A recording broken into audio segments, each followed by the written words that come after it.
So 2 years ago now, I made an Iceberg video series on YouTube, about YouTube, I found on Reddit. Now I'm back at it again, 2 years later, doing another Iceberg series. This time it will be about the internet as a whole. I will be skipping some entries yet again, since it could either be too vague, or I'm saving the entry in question for another video, or it's too disturbing for YouTube, or even too complex. With that though, welcome to my 6-part Iceberg series, starting from the top of the iceberg all the way down to the very deep depths, and if you're an original viewer from 2023, welcome back. Timecube.com was a website created in 1997 by a man named Otis Eugene Ray. The website had a focus on pseudoscience and allowed Otis to talk on his theory of everything, which was also known as Timecube, which explained the name of the website. The theory suggested that all of modern science isn't correct and also education is incorrect. He also states that many things such as Greenwich Mean Time is an international conspiracy, along with modern science also being a part of this conspiracy in order to disregard his idea of the time cube. He uses all these graphs and photos of himself to represent the idea of each day being 4 separate days, which are sun up as day 1, midday as day 2, sundown as day 3, and midnight as day 4, and all these days happen simultaneously according to him. The website's layout is a cluttered mess, with it not even having a home page but just a long scroll of text displaying his ramblings on his theory along with the graphs and such. His ramblings go even further though, as he says things like he is the wisest man on earth and a godlike being with superior intelligence. If it wasn't already obvious, Otis is schizophrenic and heavily believes in his views to the point where he was willing to pay someone or pay people between $1,000 to $10,000 to anyone who could actually disprove his theory. Otis got some backlash from his theory, especially from Adi Robertson from The Verge, when he said that Otis's concept was an incredibly confusing one peppered with racism and homophobia. Sadly, however, Otis passed away on March 18, 2015 from cancer at age 87, and shortly after, on August 24, 2015, the domain for the site actually expired, but the site can still be viewed through the Wayback Machine. May he rest in peace. I did talk about this one in my old Iceberg, but since I was horrible at making videos back then, I'm going to revamp this entry to the 2025 Power standards. Suicidemouse.avi is a well-known YouTube video from the early days of the site, uploaded by user JoeJacob666, but since Jacob's version doesn't exist anymore, since it was privated, I will be using the re-upload by Neck1, which was made on the day of November 25th, 2009, and was the video I used in my 2023 video about it. The video has a story tied to it, that being that the first person to view it ended up shooting themselves in the head. And if you watch the video, you will end up committing suicide too. Obviously this is fake, because if it was real, I would have been dead years ago. The video starts with this horrible music playing, which I can't even explain the sound of, it's just horrible.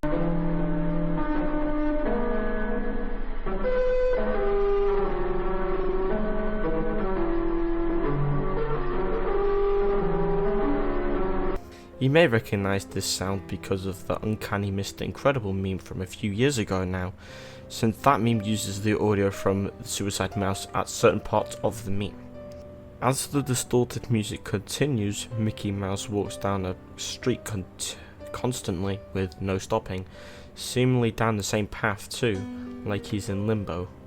Mickey seems to be upset about something since he's walking down with his head down, can't fucking talk today, and slowly as if he is contemplating. This music stops at 1 minute and 9 seconds and is replaced with static, but with the same Mickey walking down the same path, whatever, until 1 minute and 49 seconds when it cuts to black with text that reads, "After it cut to black, it stayed like that until the 6th minute, before going back." This time was different. When the video comes back, Mickey's still walking, but instead of music, there is a slow groan and a tapping sound, like somebody is running.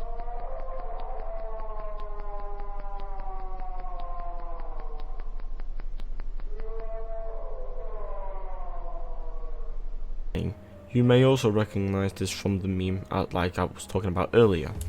The agonizing groans continue for a little bit, but as they continue, a new sound can be heard. A faint sound, but gradually gets louder. The sound becomes more clear to us as it goes along.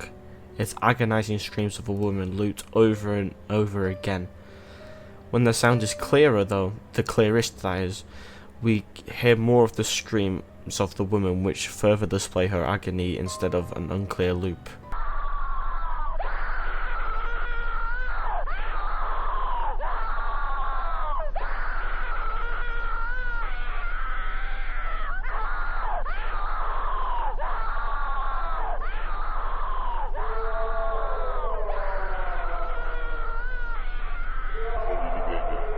The blood-curdling screams continue, but the video starts to warp and distort itself, and the groans start to reappear, and a deep voice starts speaking unintelligibly, possibly in reverse. The audio cuts back to just the screams again, and the video distortion still continues.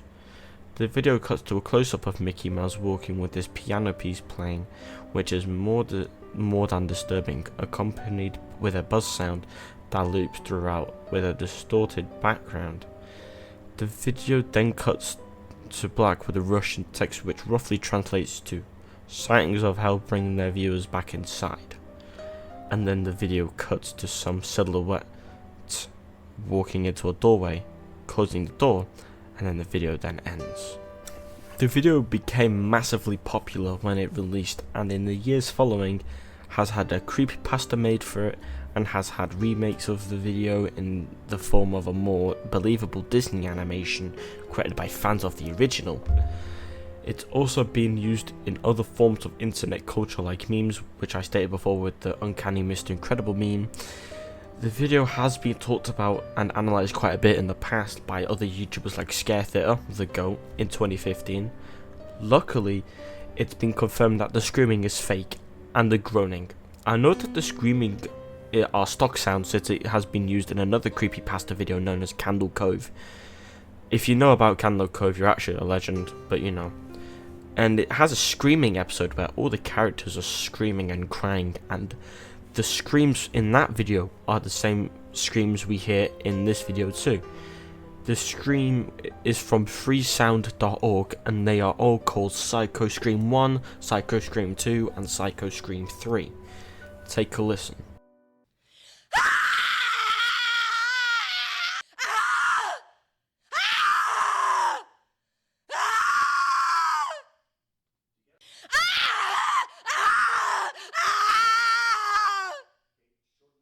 The music used has not been confirmed as of 2025, but some people speculate that Jacob made the song himself or was from a death metal band, but that has been denied many times, as the song by this band, being Alienado by Tramontina, apparently used samples of Suicidemouse.avi in their song and wasn't the ones responsible for the sound itself. For the groaning, I couldn't find anything, but I speculate it was a slowed down version of the Psycho Screams, or is another stock sound effect that has been slowed down to create the groans. So I ended up finding the groaning sound. It's on freesound.org.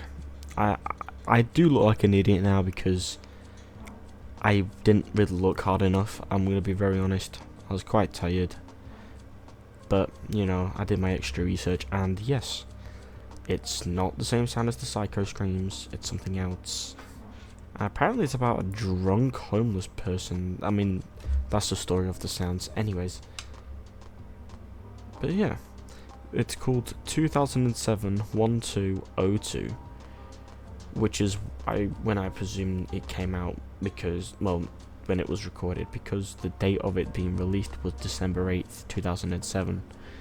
So you could say that this was recorded December 2nd. And yeah, it's called 2007-1202.walking.shadow.wav. They slowed down the sample, the what's it called? Yeah, the sample, if you will, and used it for Suicide Mouse. So yeah, that's that. Here is the sound itself, just a little portion.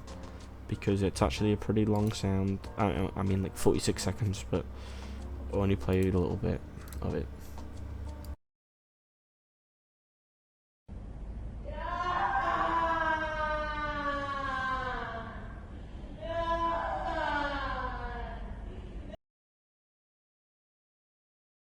Ogrish was a shock site from the early days of the internet, with it being launched in the year 2000 during the Wild West days of the internet.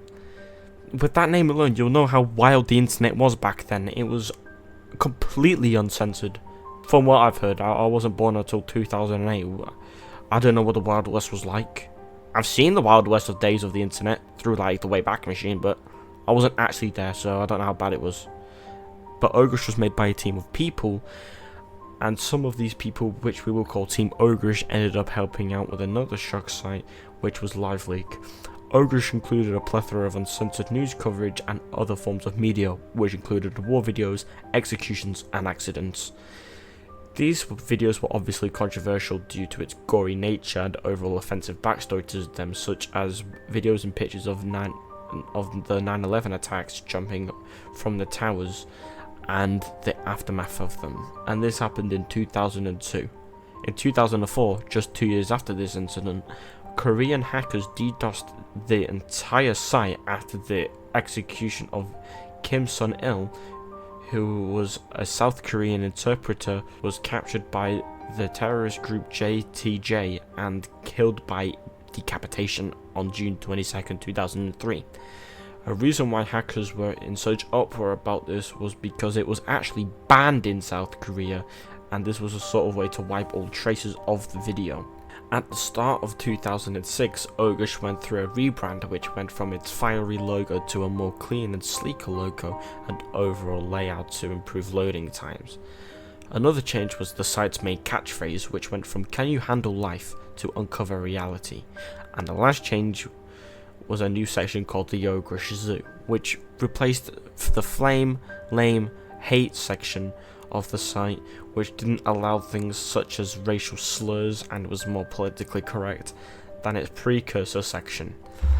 But since people were edgy freaks back then, the changes were heavily bashed on the site and changed not even a day later to the Underground, which is an exclusive part of the site which only people who had administration could accept people into this group.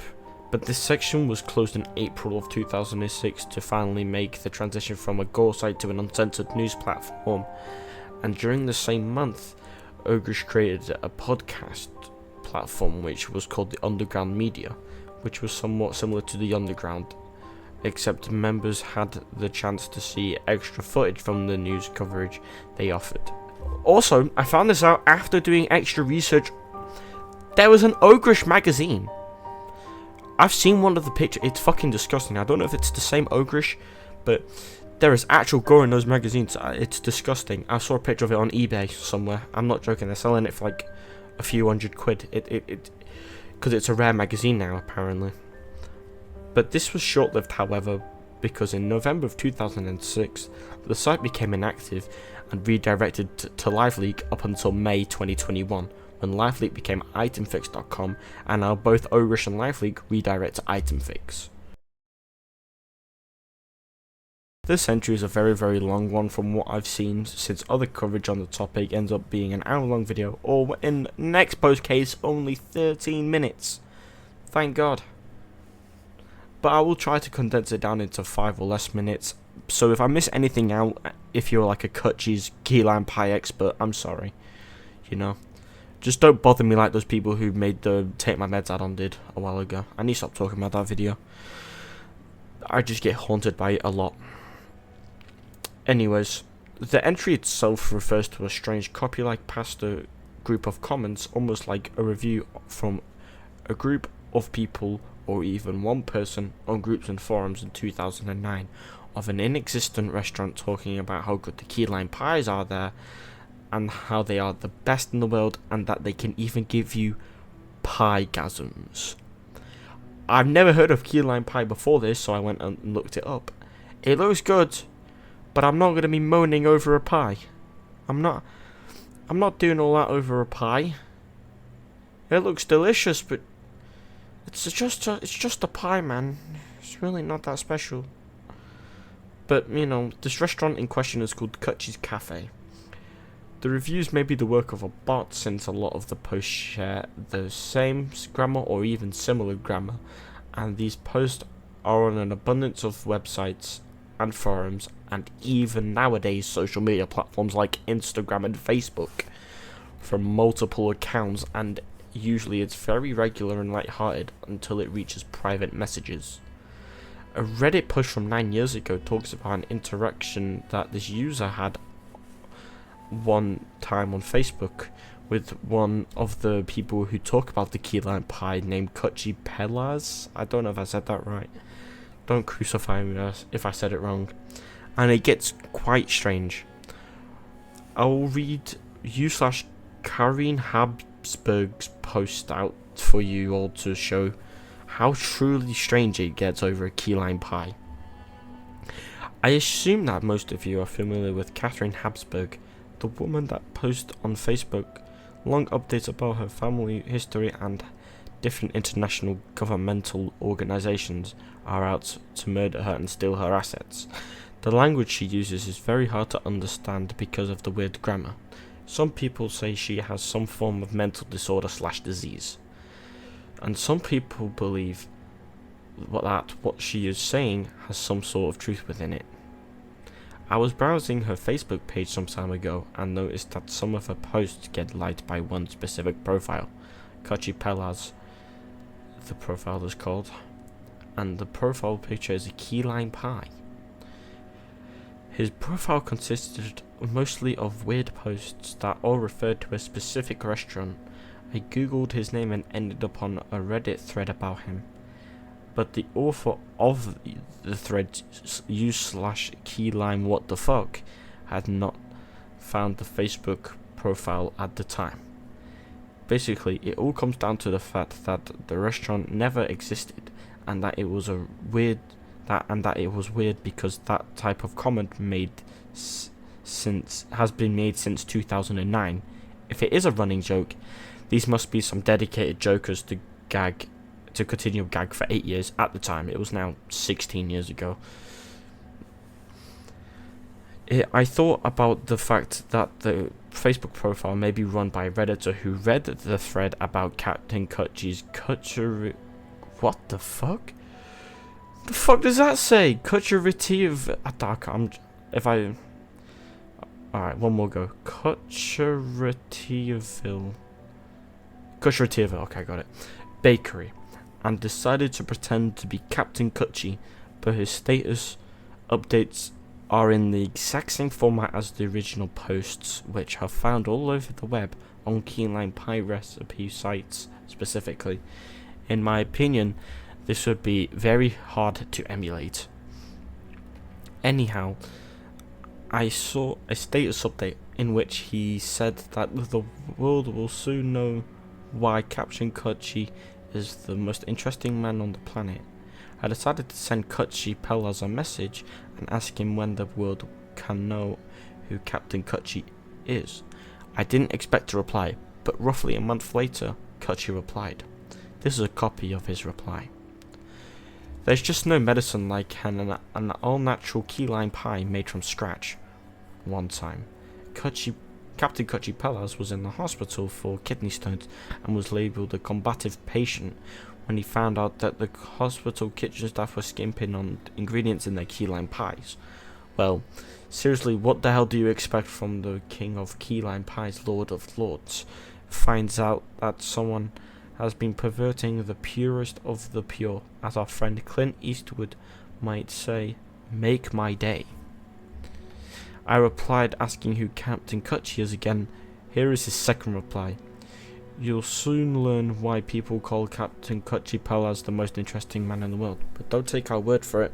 Follow the long lines to Miss Anita and Captain Kutchie Pelaz's Key West Cutcheratiaville Key Lime Pie Factory and Grill, the place to be since 1976. A bot, I thought, just nonsensical messages like the ones found on his page. However, the next one caught me by surprise and, to be honest, kind of shocked me. After his second message, I decided to ask him for the address of this restaurant. His reply, in Swedish. The message was in Swedish. I live in Sweden. There is nothing on my Facebook profile that could have indicated my location. The message reads, translation by me: close your eyes, let your ears listen to the radio. Do you hear my voice? Can you hear your own soul scream? Let us choose. My voice predicts the future of your tormented reach. What do you choose? You can choose your life, your future. As smart as you were, you may have already found out the radio drama from 75 years ago was the truth. They are on our planet, and they watch and see everything. Don't trust anyone. Don't trust the police. They are already controlled by them.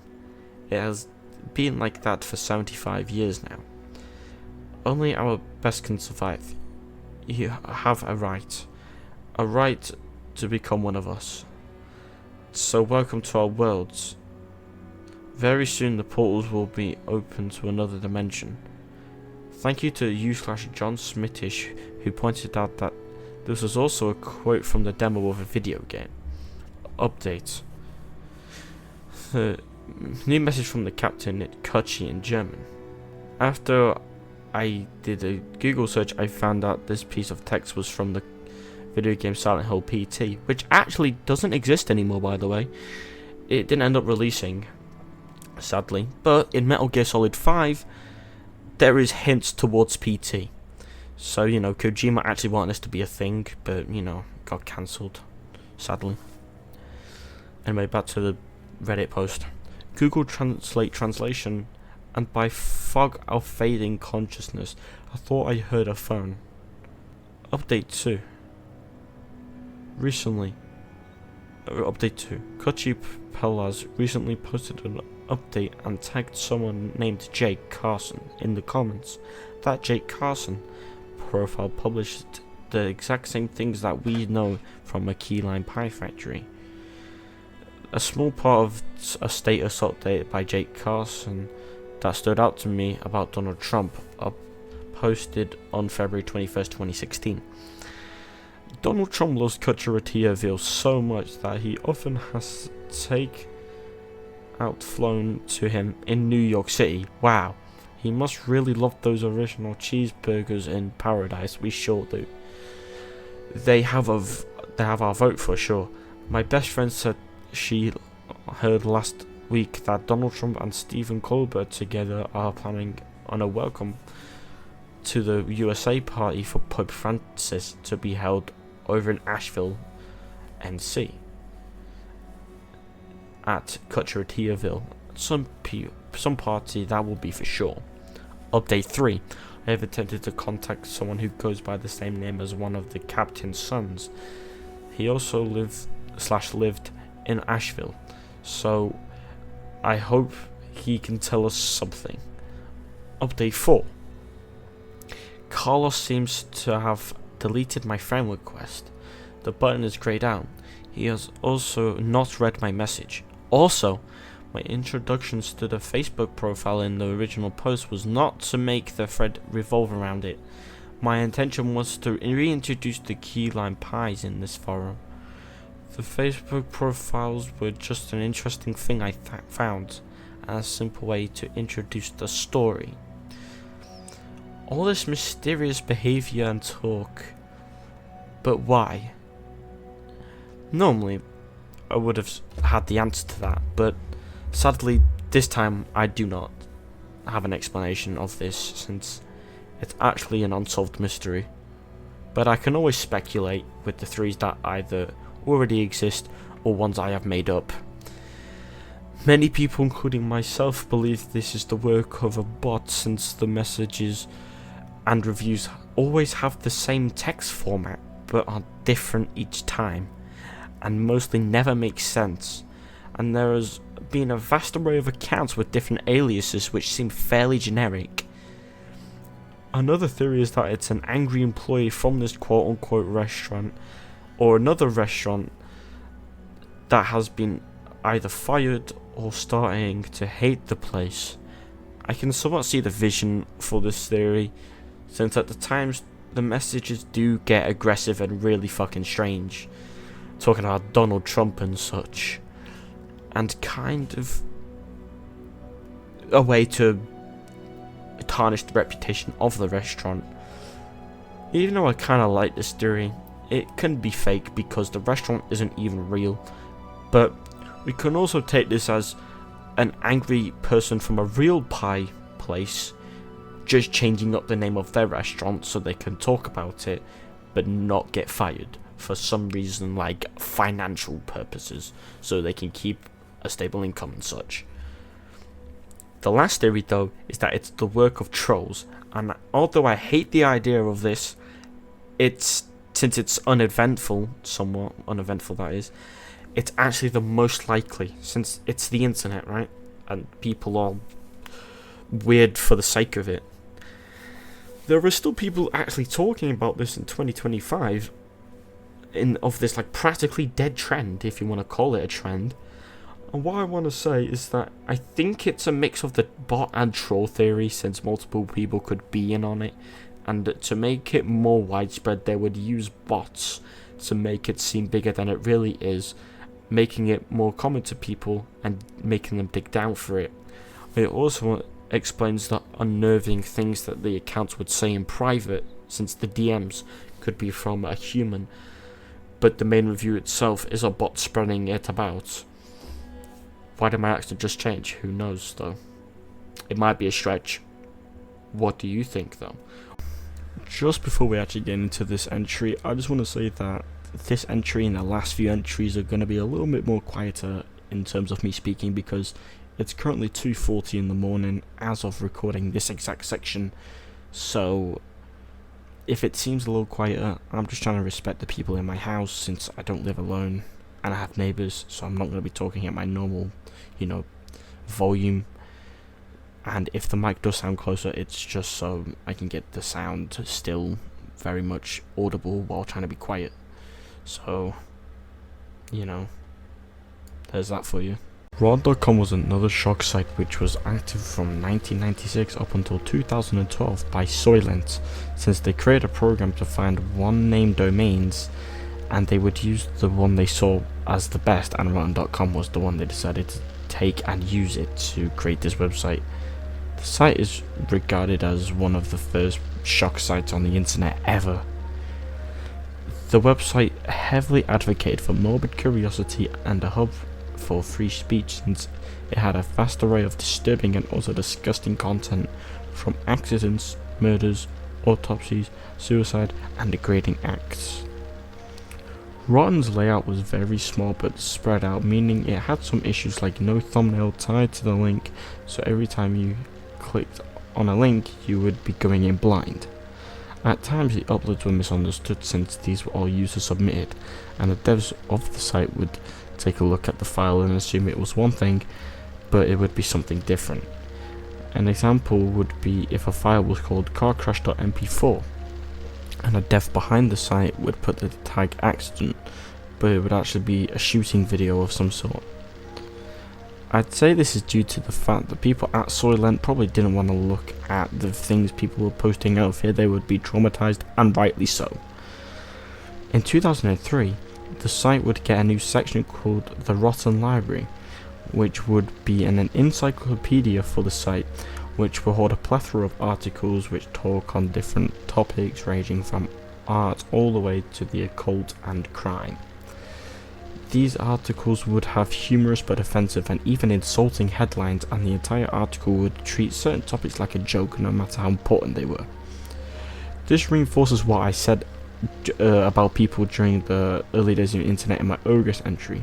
They are edgy freaks.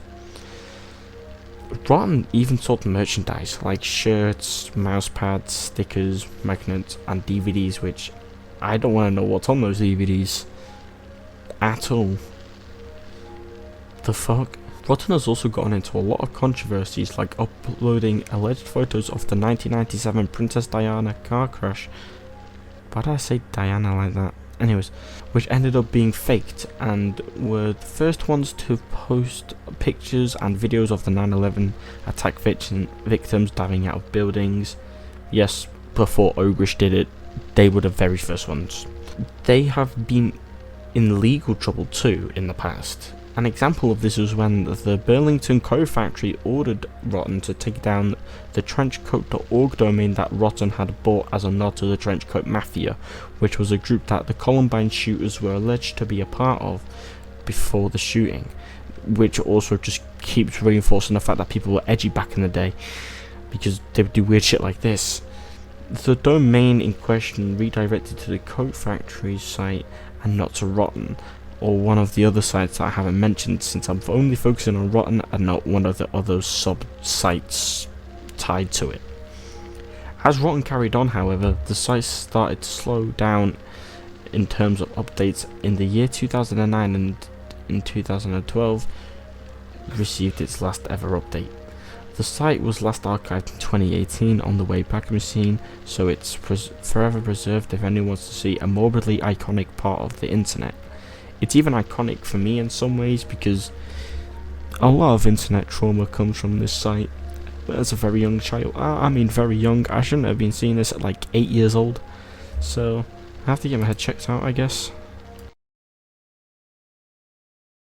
Cicada 3301 is a set of puzzles that were released between the years 2012 and 2017, which have a large focus on data security and internet anonymity, and the sole purpose of these puzzles was to recruit highly intelligent people for an unknown reason, and remains an unsolved mystery as of 2025 because of the puzzles themselves being very complex, and only the first one was solved in 2013 by Marcus Wanner, and he states that the puzzles ask questions on freedom of his information, his freedom online, his privacy online, and censorship online. But these questions could only be asked if you completed the puzzle itself, and if the questions were answered to a certain standard, the solver, as I would like to put it, would be put into a private forum where they would have to plan and complete a project in order to further develop the group. However, Marcus ended up not completing the project, which led to the forum being closed down. Each puzzle was released in a yearly fashion, giving people time to solve the current puzzle before the next one came out the following year.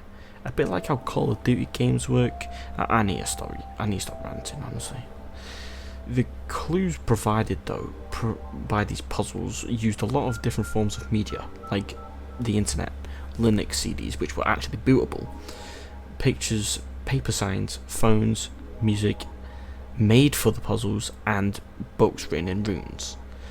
The two music tracks created are called the Instar Immersions and Interconnectedness, which are actually really good names, not gonna lie, and also have no composer or performer tied to them. Cicada wrote a book too titled Liber Primus, which is a Latin name which translates to first book, which have a ton of pages but only a handful of them have been actually deciphered. The book mentioned many techniques for things like encryption and other things. The clues mentioned many art forms like poetry and music, and every clue was actually assigned with a key to show its authenticity. Cicada has been in a lot of mainstream culture, like in the Assassin's Creed games, with it only being in Origins actually, funnily enough. And Cicada is referenced when an ISU Civilization member mentioned Cicada when listing off a bunch of mysteries during history, which is actually pretty cool, because I actually do like the Assassin's Creed games quite a lot, only like 1 and 2 and Black Flag and stuff, so I don't even know if this Origins one's even true because I've never actually played it.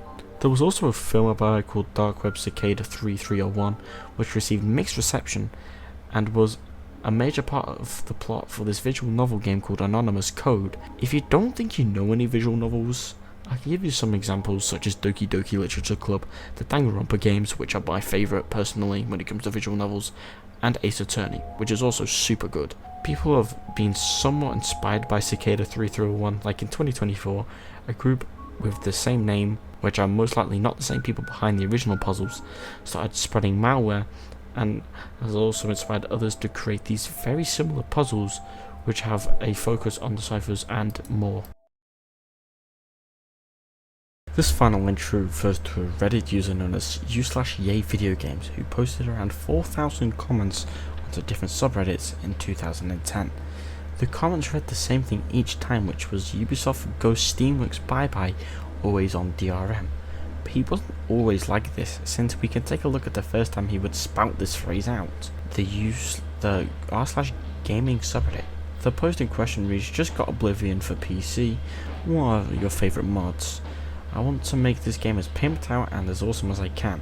For those who don't know, Oblivion is a game in the Elder Scrolls series, which is the same series Skyrim is a part of.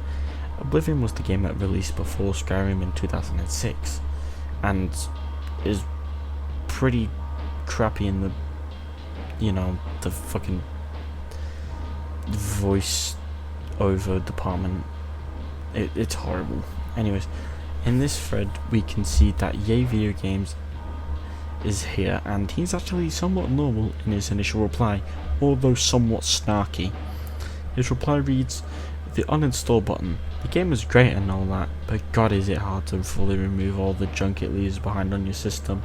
You really need to check out that mod when the time comes to get rid of it. Otherwise, I think Oscar Rose Oblivion overhaul is a nice start."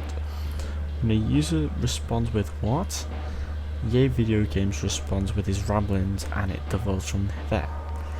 He continues this in many different subreddits, and at a random point between 2010 and 2025, his account gets deleted.